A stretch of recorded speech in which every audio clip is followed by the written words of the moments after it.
Bem-vindos a mais uma porção da Bíblia. Hoje, dia 28. Lucas capítulo 20, versículos 27 a 47.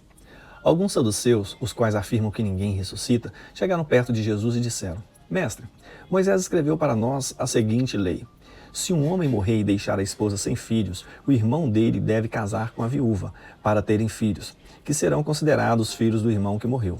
Acontece que havia 7 irmãos. O mais velho casou e morreu sem deixar filhos. Então o segundo casou com a viúva e depois o terceiro. E assim a mesma coisa aconteceu com os 7 irmãos. Isto é, todos morreram sem deixar filhos. Depois a mulher também morreu.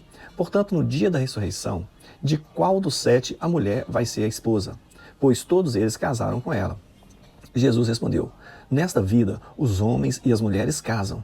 Mas as pessoas que merecem alcançar a ressurreição e a vida futura não vão casar lá, pois serão como os anjos e não poderão morrer. Serão filhos de Deus porque ressuscitaram. E Moisés mostra claramente que os mortos serão ressuscitados. Quando fala do espinheiro que estava em fogo, ele escreve que o Senhor é o Deus de Abraão, o Deus de Isaque e o Deus de Jacó. Isso mostra que Deus é Deus dos vivos e não dos mortos, pois para ele todos estão vivos. Aí alguns mestres da lei disseram: boa resposta, mestre. E não tinham coragem de lhe fazer mais perguntas. Em seguida, Jesus perguntou a eles: como se pode dizer que o Messias é descendente de Davi?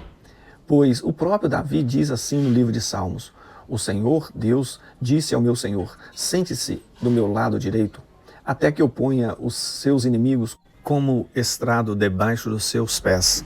Se Davi chama o Messias de Senhor, como é que o Messias pode ser descendente de Davi? O povo todo estava escutando e Jesus disse aos discípulos: cuidado com os mestres da lei, que gostam de usar capas compridas e de ser cumprimentados com respeito nas praças. Eles escolhem os lugares de honra nas sinagogas e os melhores lugares nos banquetes. Exploram as viúvas e roubam os seus bens. E, para disfarçar, fazem orações compridas. Portanto, o castigo que eles vão sofrer será pior ainda. Gênesis capítulo 37. Jacó ficou morando na terra de Canaã, onde seu pai tinha vivido. Esta é a história da família de Jacó. Quando José era um jovem de 17 anos, cuidava das ovelhas e das cabras, junto com seus irmãos, os filhos de Bila e de Zilpa, que eram mulheres do seu pai. E José contava ao pai as coisas erradas que os seus irmãos faziam. Jacó já era velho quando José nasceu e por isso ele o amava mais do que todos os outros filhos. Jacó mandou fazer para José uma túnica longa de mangas compridas. Os irmãos viam que o pai amava mais a José do que a eles e por isso tinham ódio dele e eram grosseiros quando falavam com ele. Certa vez José teve um sonho e o contou aos seus irmãos. Aí é que ficaram com mais raiva dele, porque ele disse assim: escutem, eu vou contar um sonho que tive. Sonhei que estávamos no campo amarrando feixes de trigo. De repente, o meu feixe ficou de pé e os feixes de vocês se colocaram em volta do meu e se curvavam diante dele. Então os irmãos perguntaram: quer dizer que você vai ser nosso rei e que vai mandar em nós? E ficaram com mais ódio dele ainda por causa dos seus sonhos e do jeito que ele os contava. Depois José sonhou outra vez e contou também este sonho aos seus irmãos. Ele disse assim: eu tive outro sonho. Desta vez, o sol, a lua e 11 estrelas se curvaram diante de mim. Quando José contou esse sonho ao pai e aos irmãos, o pai o repreendeu e disse: o que quer dizer esse sonho que você teve? Por acaso a sua mãe, os seus irmãos e eu vamos nos ajoelhar diante de você e encostar o rosto no chão? Os irmãos de José tinham inveja dele, mas o seu pai ficou pensando no caso. Um dia, os irmãos de José levaram as ovelhas e as cabras do seu pai até os pastos, que ficavam perto da cidade de Siquém. Então Jacó disse a José: venha cá, vou mandar você até Siquém, onde os seus irmãos estão cuidando das ovelhas e das cabras. Estou pronto para ir, respondeu José. Jacó disse: vai lá e veja se os seus irmãos e os animais vão bem e me traga notícias. Então dali do vale de Hebrom, Jacó mandou que José fosse até Siquém, e ele foi. Quando chegou lá, ele foi andando pelo campo. Aí um homem o viu e perguntou: o que você está procurando? Estou procurando os meus irmãos, respondeu José. Eles estão por aí em algum pasto cuidando das ovelhas e das cabras. O senhor sabe onde foram? O homem respondeu: eles já foram embora daqui. Eu Ouvi quando disseram que iam para Dotã.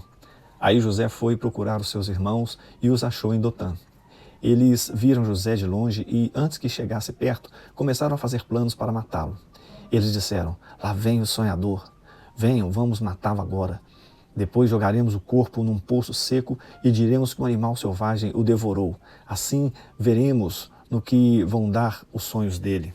Quando Rúben ouviu isso, quis salvá-lo dos seus irmãos e disse: não vamos matá-lo. Não derramem sangue, vocês podem jogá-lo neste poço aqui no deserto, mas não o machuquem. Rúben disse isso porque planejava salvá-lo dos irmãos e mandá-lo de volta ao pai.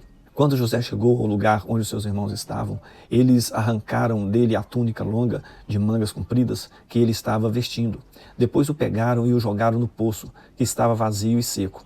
E sentaram-se para comer. De repente viram que ia passando uma caravana de ismaelitas que vinha de Gileade e ia para o Egito. Os seus camelos estavam carregados de perfumes e de especiarias. Aí Judá disse aos irmãos: o que vamos ganhar se matarmos o nosso irmão e depois escondermos a sua morte? Em vez de matarmos, vamos vendê-lo a esses ismaelitas. Afinal de contas, ele é nosso irmão, é do nosso sangue. Os irmãos concordaram. Quando alguns negociantes midianitas passaram por ali, os irmãos de José o tiraram do poço e o venderam aos ismaelitas por 20 barras de prata. E os ismaelitas levaram José para o Egito. Quando Rúben voltou ao poço e viu que José não estava lá dentro, rasgou as suas roupas em sinal de tristeza. Ele voltou para o lugar onde seus irmãos estavam e disse: o rapaz não está mais lá. E agora, o que é que vamos fazer?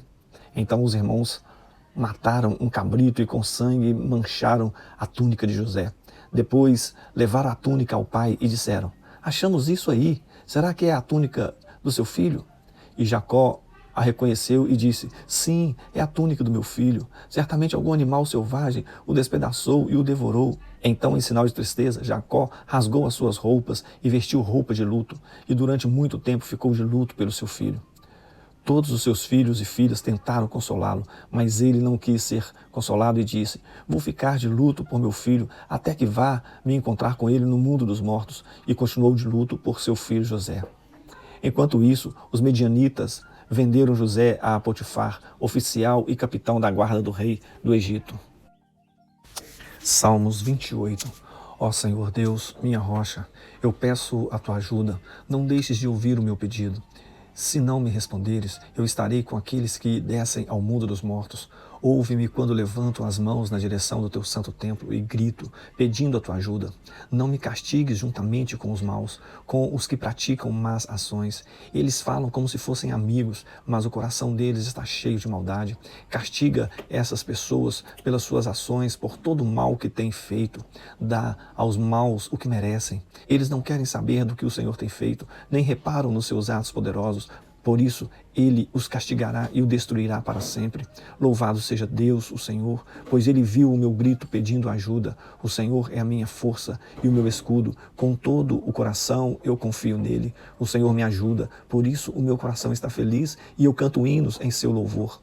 O Senhor Deus é a força do seu povo. O Senhor é o refúgio seguro do rei que ele escolheu.